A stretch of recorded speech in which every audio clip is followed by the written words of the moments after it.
कश्मीर में राहुल भट्ट की शहादत से लेकर आज तक लगातार कश्मीरी पंडित समुदाय के लोग कश्मीर घाटी में प्रदर्शन कर रहे थे। प्रदर्शन करते हुए उन्होंने कुछ मांगे सरकार के सामने रखी थी। ये मांग रखी थी कि जिस तरीके से टारगेटेड किलिंग्स कश्मीर घाटी में हो रही है, सिविलियंस को और खास तौर पर माइनॉरिटी कम्युनिटी के लोगों को ढूंढ ढूंढ कर आतंकी अपनी बंदूक का निशाना बना रहे हैं, उसे ध्यान में रखते हुए जो पीएम पैकेज के तहत एम्प्लॉयज कश्मीर में सर्व कर रहे हैं, उनके लिए उनकी सिक्योरिटी को इंश्योर करना सरकार का काम है। सिक्योरिटी को इंश्योर करना चाहिए और जब तक सिक्योरिटी इंश्योर नहीं की जा सकती तब तक वो मांगे कर रहे थे कि उन्हें कम से कम जम्मू टेम्परेरी बेसिस पर लाया जाए, ट्रांसफर किया जाए, सेफ लोकेशंस पर भेजा जाए। लेकिन कल ये भी एक इंसिडेंट देखने को मिला कि कई सारे कश्मीरी पंडित परिवार घाटी से निकलकर जम्मू आ गए। वो विजुअल्स भी आपने सोशल मीडिया के ऊपर देखे होंगे कि अपने सूटकेसेस लेकर, ब्रीफकेसेस लेकर कश्मीरी पंडित समुदाय के लोग जम्मू आते हुए नजर आए। एयरपोर्ट की वीडियोस को लेकर तो सरकार ने डिनायल दे दिया और एयरपोर्ट अथॉरिटी ने कह दिया कि ये माइनॉरिटी कम्युनिटी के लोग नहीं है, लेकिन उसके बावजूद भी जगती अगर आप आज जाते तो आपको वहां पर लोगों का रश मिलता, जो लोग कश्मीर घाटी से वापस जम्मू आए हैं। मेरे साथ इस समय बात करने के लिए, समझने के लिए कश्मीर में आखिरकार हो क्या रहा है, एक कश्मीरी पंडित एम्प्लॉय हैं जो कि कश्मीर घाटी में सर्व कर रहे थे। रूबिन सप्रू जी मेरे साथ है। रूबिन जी, सबसे पहले आपसे जानना चाहूंगी, आप कब जम्मू आए? मैं आज ही दिन में मैं पहुंचा, रात को निकला मैं 4:30 बजे, आज 12 बजे के करीब में जम्मू पहुंच गया।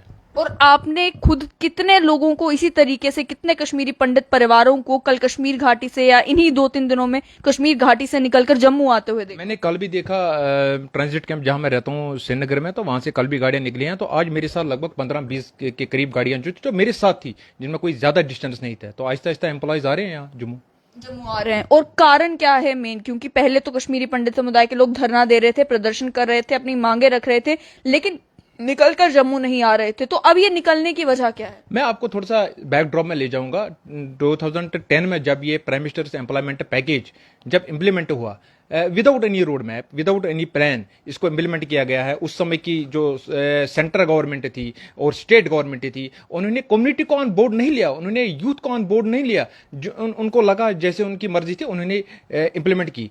अगर ये वो करते हैं, हम नहीं मानते हैं इसको। गवर्नमेंट ने इसको रिटर्न एंड रिहेबिलिटेशन के साथ लिंक किया है, तो फिर उनको हमारा तो जरूर हमारा कंसेंट जरूर लेनी चाहिए थी, लेकिन उन्होंने नहीं ली। तो यहां मैं पहले एक बात ये कहना चाहता हूं, मैं फिर से एक बार ये डिमांड करता हूं कि इसको इकोनॉमिक पैकेज डिक्लेयर किया जाए, ये रिटर्न एंड रिहेबिलिटेशन पैकेज नहीं है। तो इसके बाद 2010 से ही कुछ बार बार हमने गवर्नमेंट को, सक्सेसिव गवर्नमेंट को ये जताने की कोशिश की है कि आखिर हो क्या रहा है हमारे साथ।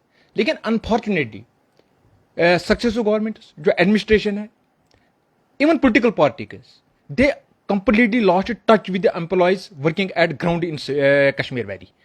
क्योंकि टच ही लॉस हुआ, क्योंकि एम्प्लॉयज के जो इश्यूज थे, डे टू डे इश्यूज, एक तो होते हैं इश्यूज जो लिविंग कंडीशंस को लेकर होते हैं, लेकिन दूसरे और भी कुछ इश्यूज होते हैं जिसको पब्लिक डोमेन में डिस्कस नहीं किया जाता है और जिसको गवर्नमेंट तक पहुंचाया जाता है। सिक्योरिटी इश्यूज हो गए। बहुत सारे लोगों ने यह भी कहा कि हमारे पास रहने के लिए वहां पर अकोमोडेशन प्रॉपर नहीं थी, हमें रेंट पर रहना पड़ रहा था, अलग अलग अनसेफ लोकेशंस पर भी रहना पड़ रहा था। इसको भी छोड़कर कुछ जो हम देख रहे थे, मतलब हमारे पास और भी कुछ इश्यूज थे जिनको हम सीक्रेटली गवर्नमेंट तक पहुंचाना चाहते हैं। मैं ये कहूंगा, आप मानिए कि एक सिग्नल हमारे पास कुछ आ रहा है, लेकिन सुनने वाला कोई नहीं था। ये अनफॉर्चुनेट रहा। एम्प्लॉय को कभी उसकी बात सुनी ही नहीं। उसको चलो ठीक है, आप उसकी अकोमोडेशन की बात सुनिए न सुनिए, आप उसकी और कोई डिमांड जो सुनिए न सुनिए, लेकिन जो उसके लाइफ के साथ रिलेटेड है उसको तो आपने सुनना है। आपने 2010 से सुना नहीं है। आपने कभी एम्प्लॉय को कॉन्फिडेंस बिल्डिंग मेजर्स दिए ही नहीं है। वहां उसमें जितने भी गवर्नमेंट उसमें कहता हूं वो फेल हो गए। आपने कभी कोई एडमिनिस्ट्रेटिव डेलीगेशन या आपने कभी कोई डेलीगेशन एम्प्लॉयज तक नहीं पहुंचाया ट्रांजिट कैंपस में पिछले 10 साल में। उनके साथ बात करते जिस तरह आज अब होता है, किलिंग्स के बाद आप एडमिनिस्ट्रेशन रीच आउट करती हैं एम्प्लॉयज। तो अगर ये प्रोसेस 2010 से होता तो मुझे नहीं लगता आज सिचुएशन इस पर पहुंच जाती। लेकिन आप मानते हैं कि कोई बदलाव आया है इन किलिंग्स के बाद में एडमिनिस्ट्रेशन की अप्रोच में? क्योंकि राहुल भट्ट की शहादत के बाद 12 दिन तो लगातार कश्मीरी पंडित जो है वो कश्मीर में शेखपुरा बडगाम में प्रोटेस्ट कर रहे थे, उसके बाद जाकर लेफ्टिनेंट गवर्नर जो है उनसे मिलने के लिए आए। तो समझते हैं कि जहां एडमिनिस्ट्रेटिव रीच आउट में भी इतना समय लग रहा है किलिंग्स के बाद भी, वहां जैसे सिचुएशन अगर थोड़ी नॉर्मल होती है तो मुझे नहीं लगता कि, और आपको भी मैं आपसे समझना चाहूंगी कि आपको लगता है कि एडमिनिस्ट्रेशन रीच आउट कर सकती थी? देखिए मेरी बात सुनिए आप, जो प्रिवेलिंग सिचुएशन इस वक्त कश्मीर में है और कॉन्स्टेंटली पिछले कुछ दिनों से हम माइनॉरिटी कम्युनिटी की किलिंग जो हो रही है, इसमें कश्मीरी पंडित यूथ जो वहां वैली में काम कर रहे हैं उनकी भी किलिंग्स हुई है। लेकिन अनफॉर्चुनेट पार्ट बहुत बड़ा जो इसमें है वो ये है कि ये ऑफिस में वर्किंग प्लेस पर किलिंग हो रही है, और वर्किंग प्लेस पर जब किलिंग होती है और उसके बाद जो किलर होता है वो आसानी से भाग जाता है वहां, तो ये कौन सा माइंडसेट है जो इस एम्प्लॉय कश्मीरी पंडित यूथ या माइनॉरिटी एम्प्लॉय को ट्रैक करता है? इस पर मुझे लगता है इंपॉर्टेंट है सोच विचार करने कि कौन कर रहा है, टारगेट कौन रख रहा है, जिसको पता है कि एम्प्लॉय कब आएगा, कब जाएगा, कितने बजे ये यहां ऑफिस पहुंचना, कितने बजे ऑफिस। अदरवाइज ये बहुत मुश्किल है ऑफिस में टारगेट करना एक एम्प्लॉय को। तो मुझे लगता है गवर्नमेंट को इसकी तरफ ध्यान देना। अब आपने जो कहा रीच आउट की आपने बात की है, देखो मैं कहता हूं अब लाइफ जाया हो गई है। जो हमें लग रहा है अपनी तरफ से, जो हमें एप्रीहेंशन है, इसमें अभी मुझे नहीं लगता है कोई रोक आएगी। तो इसलिए मेरी जो डिमांड है वो ये होगी, वो गवर्नमेंट के लिए भी बेनिफिट होगी। इसमें कोई ये सरेंडर करने की बात नहीं है। मुझे लगता है गवर्नमेंट को इमीडिएटली जो एम्प्लॉयज हैं उनको जम्मू पहुंचाना चाहिए, और उनको अभी यहां जो मेंटल टेंशन है, उनको जो फियर साइकोसिस है, उनको थोड़ा रिलीफ देना चाहिए ताकि वो सोचे हमें क्या करना है। रूबिन जी, आज जो है लेफ्टिनेंट गवर्नर मनोज सिन्हा ने गृह मंत्री अमित शाह के साथ मीटिंग भी की है, और मीटिंग के बाद जो सूत्रों के हवाले से खबर आ रही है उसमें यही कहा जा रहा है कि किसी भी कश्मीरी पंडित एम्प्लॉय को हो या जम्मू बेस्ड जो एम्प्लॉयज कश्मीर घाटी में काम कर रहे हैं उन्हें जम्मू ट्रांसफर नहीं किया जाएगा, कश्मीर से बाहर ट्रांसफर नहीं किया जाएगा, लेकिन कश्मीर में ही डिस्ट्रिक्ट और डिविजनल हेडक्वार्टर्स में सेफर लोकेशंस पर पोस्ट करने की बात की जा रही है। आपसे समझना चाहूंगी क्या सेफर लोकेशंस पर पोस्ट कर देना ये हल आपको मंजूर है? देखो जो आप कह रहे हैं कि सेफर लोकेशंस में, मुझे बताए कि जब आप सेफर लोकेशंस वहां बनाएंगे तो इसका मतलब है आपने एक एम्प्लॉय की मूवमेंट को रेस्ट्रिक्ट कर दिया। मैं कहता हूं कि मेरी ऑलरेडी फ्रीडम ऑफ एक्सप्रेशन चली गई है वहां, मेरी फ्रीडम ऑफ रिलीजन, मेरी फ्रीडम ऑफ स्टेडी ऑलरेडी चली गई। आप मुझे फिर आप मेरी मूवमेंट को भी रेस्ट्रिक्ट करते हैं, जो मेरी राइट टू लिविंग है उसको भी रेस्ट्रिक्ट कर रहे हैं। इसका मतलब मुझे फिर अब अपने आप में कंट्रोल नहीं रहा है, मुझे और किसी के कंट्रोल पर चलना है। मुझे लगता है ये डिमांड हमें एक्सेप्टेबल नहीं है।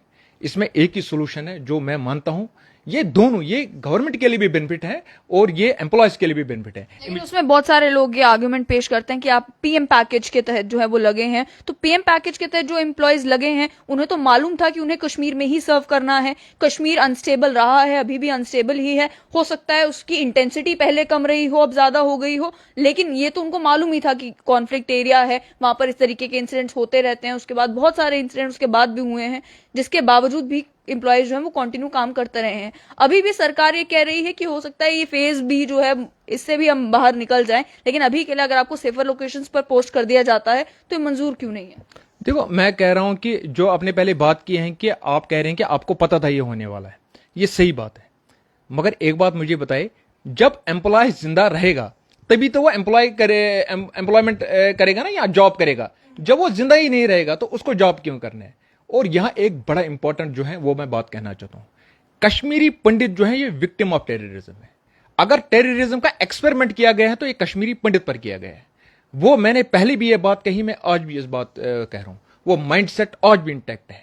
उस माइंडसेट को डील करने की जरूरत है। जब तक वो माइंडसेट को डील नहीं किया जाएगा, मुझे नहीं लगता है कि कश्मीरी पंडितों के पीछे जो लोग लगे हैं वो उनको फ्रीली वहां घूमने देंगे। लोगों का यह भी कहना है कि आज अगर कश्मीरी पंडित दोबारा से कश्मीर घाटी से निकल कर आ जाते हैं और उन्हें ट्रांसफर कर दिया जाता है जम्मू, तो फिर उन्हें अपना रिहेबिलिटेशन का, रिसेटलमेंट का जो ड्रीम है उसे भी जो है वो गुड बाय कह देना होगा। क्योंकि अगर आप इस समय वहां पर काम नहीं कर सकते एक पैकेज होने के बाद भी, और सरकार जहां भारतीय जनता पार्टी की सरकार, गृह मंत्री अमित शाह हैं, उनके तहत भी अगर आप इंश्योर नहीं कर सकते कि सिक्योर रहे कश्मीरी पंडित कश्मीर घाटी में, तो कब आने वाले टाइम में ऐसी जो है स्थिति देखने को मिलेगी कश्मीर में जिसमें कश्मीरी पंडित रीसेटल हो सके, रिहेबिलिटेट हो सके? देखो मैं पहले ये बात कहना चाहता हूं, ये जो प्राइम मिनिस्टर्स एम्प्लॉयमेंट पैकेज, इसकी फाउंडेशन कांग्रेस और सेंटर में जो कांग्रेस गवर्नमेंट 2000 उसने डाली है। मैंने फिर एक बार कहा कि इसकी फाउंडेशन ही गलत पड़ी है और ये आज तक उसी का नतीजा है। अगर उस समय सोच समझकर फाउंडेशन डाली होती तो ये सिचुएशन आज नहीं अराइज होती। तो आज की जो गवर्नमेंट है, मैं इस गवर्नमेंट को कम कसूरवार इसके लिए ठहराता हूं कि इस पैकेज के लिए कि पिछले गवर्नमेंट को ज्यादा क्यों, उन्हें क्यों उनको भी हमने इंटीमेट किया। वो नहीं बच सकते हैं कि वो कहें कि हमको नहीं, हमने उनको भी टाइम टू टाइम इंटीमेट किया है कि ये जो चीजें हो रही है हमारे साथ, आप इनका संज्ञान लीजिए। उन्होंने भी नहीं लिया है। तो आज जो अब सिचुएशन इस वक्त हो रही है, तो ये मुझे लगता है कि एम्प्लॉय जो है इस वक्त एक इतने कंफ्यूजन और क्योस में है, उसको पता नहीं है मुझे क्या करना है।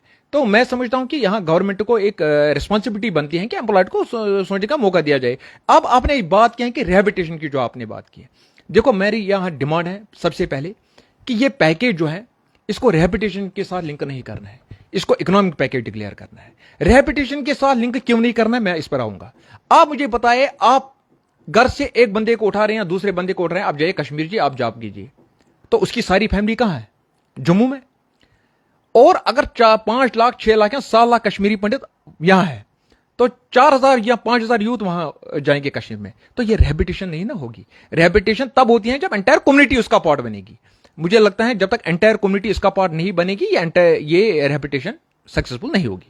कुछ लोगों का ये भी कहना है कि, और एक बिल भी जो पार्लियामेंट में आया था कश्मीरी पंडित्स को लेकर ही, उसमें भी जो है कांग्रेस के ही एक मेंबर पार्लियामेंट है, उन्होंने कुछ पॉइंट्स रखे थे कि किस तरीके से कश्मीरी पंडित्स को रिहैबिलिटेट किया जा सकता है। उसमें एक अहम बात कही गई थी कि आर्म्स लाइसेंस जो है वो कश्मीरी पंडित परिवारों को दे दिए जाएं, जो कश्मीरी पंडित जो कश्मीर घाटी में सर्व कर रहे हैं। आप क्या समझते हैं कि एक वे आउट हो सकता है, एक feeling of security Kashmiri pandits के माइंड में जो है इंस्टिल करने के लिए, कि आप आर्म्स लाइसेंस दे देते हैं, आप बंदूक उनके हाथ में भी दे देते हैं?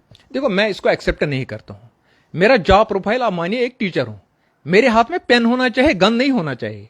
तो इसलिए मैं समझता हूं कि ये जो आर्म्स की बात की जाए, तो ये मैं नहीं मानता एक्सेप्टेबल है, क्योंकि आर्म्स जिनके हाथ में शोभा देते हैं ये उन्हीं के हाथ में होने चाहिए। तो अगर एक एम्प्लॉय को भी आपको आर्म्स देना पड़ेगा, मुझे नहीं लगता है कि ये ठीक है किसी भी हाल में। अभी जो आप बहुत सारे एम्प्लॉयज, और आप भी इस समय जम्मू में हैं, ये आप टेम्परेरीली जम्मू में हैं, अभी आप जम्मू में रहेंगे, जब हालात थोड़े बेहतर होंगे वापस कश्मीर जाएंगे, या फिर अब आपको लगता है कि इट इज इधर कि आपको ट्रांसफर कर दिया जाए जम्मू में ही, वरना resignation is the only option? देखिए, मेरा कहने का मतलब है ये एक कंसेंसस हमें डेवलप करना है सारे एम्प्लॉयज को लेकर। अभी एम्प्लॉयज कुछ वहां हैं, कुछ यहां आ रहे हैं। यहां एम्प्लॉयज की मीटिंग होगी, उस मीटिंग में डिसीजन लिया जाएगा कि हमने क्या करना है। इमीडिएट मुझे लगता है कि अभी जो एम्प्लॉयज हैं वो उनमें काफी जो है वो खौफ है।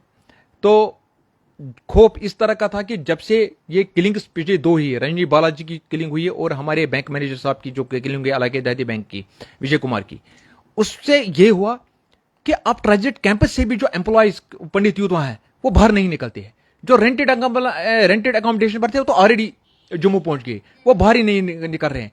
तो इसका मतलब एक बहुत ज्यादा फियर है, क्योंकि मैं आज ही आया, मैंने देखा इस सब सिचुएशन को। जब जिस समय रणजी बालाजी की किलिंग हुई कि एम्प्लॉयज में क्या हुआ, जब अब कल विजय कुमार जी की जो किलिंग हुई है, तो उसके बाद एम्प्लॉयज में क्या हुआ।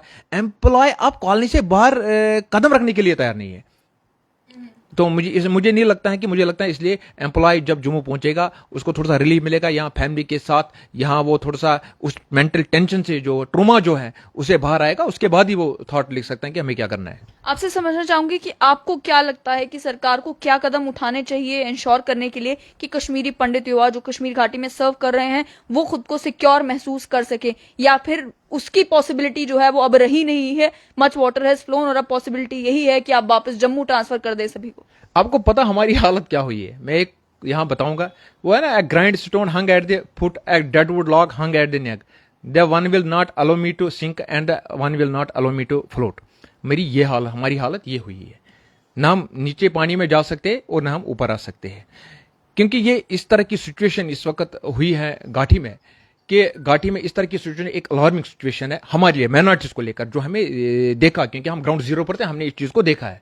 तो इस सिचुएशन में मुझे लगता है कि अगर जो कश्मीरी पंडित कम्युनिटी है, उसकी लीडरशिप है, कश्मीरी पंडित यूथ है, इन दोनों को इन्वॉल्व करना है एक प्रोसेस में।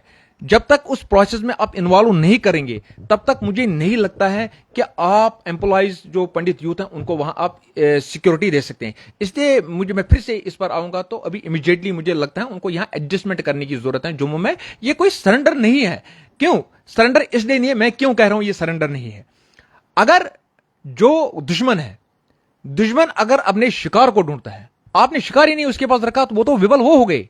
गवर्नमेंट नहीं हुई इस केस में विबल, गवर्नमेंट तो उसमें सक्सेस हो गई क्योंकि उन्होंने दिखाया कि जिस पर आप हमला करना चाहते हैं आप उसको अब हमला नहीं कर सकते हैं, अब आप डायरेक्ट हमारे टारगेट में है। तो मुझे लगता है उनको चांस नहीं देना चाहिए। इसलिए एम्प्लॉय जो सॉफ्ट टारगेट वो ढूंढ रहे हैं उन सॉफ्ट टारगेट्स को अभी जम्मू में लाना चाहिए, उनको यहां एडजस्टमेंट करना चाहिए जब तक आतंकवाद का सफाया वहां हो जाए। भारतीय जनता पार्टी के कुछ लीडर्स है जिनसे हमारी बात हुई, वो ये आइडिया प्रेजेंट करते हैं कि कश्मीरी पंडित्स हो, माइनॉरिटीज हो, वो कश्मीर घाटी में आइडिया ऑफ इंडिया को रिप्रेजेंट कर रहे हैं। तिरंगा उठाने वाली जो कम्युनिटी जो है वो कश्मीर घाटी में सर्व कर रही है। अगर उन्हें इस डर के तहत जो है ट्रांसफर कर दिया जाता है, जम्मू या कश्मीर घाटी से इवैक्यूएट कर दिया जाता है, तो ऐसा माना जाएगा कि भाई आइडिया ऑफ इंडिया के लिए जो है कश्मीर घाटी में जगह नहीं है। क्या इस सोच को आप सही मानते हैं? देखो, मैं ये सोच नहीं मानता हूं कि एक आइडिया ऑफ इंडिया इसमें से डिफीट होगा या कुछ ऐसा होगा। मैंने फिर से कहा ये गवर्नमेंट के लिए ही विन विन पोजीशन होगी क्योंकि देखो उग्रवाद जो है उसके ऊपर एक बहुत बड़ा जबरदस्त प्रेशर था। अब जब उनको लगा कि अब हम गवर्नमेंट के साथ या फोर्सेस के साथ नहीं लड़ सकते हैं डायरेक्टली, उन्होंने एक कमजोर शिकार को ढूंढा, मतलब जो आर्मलेस पर्सन्स है, उन्होंने कश्मीरी पंडितों को टारगेट बनाना शुरू किया, सॉफ्ट टारगेट्स। मुझे लगता है जब कश्मीरी पंडितों को यहां लाया जाए, वो सॉफ्ट टारगेट उनके पास बचा ही नहीं है तो खुद ब खुद खत्म हो जाएंगे।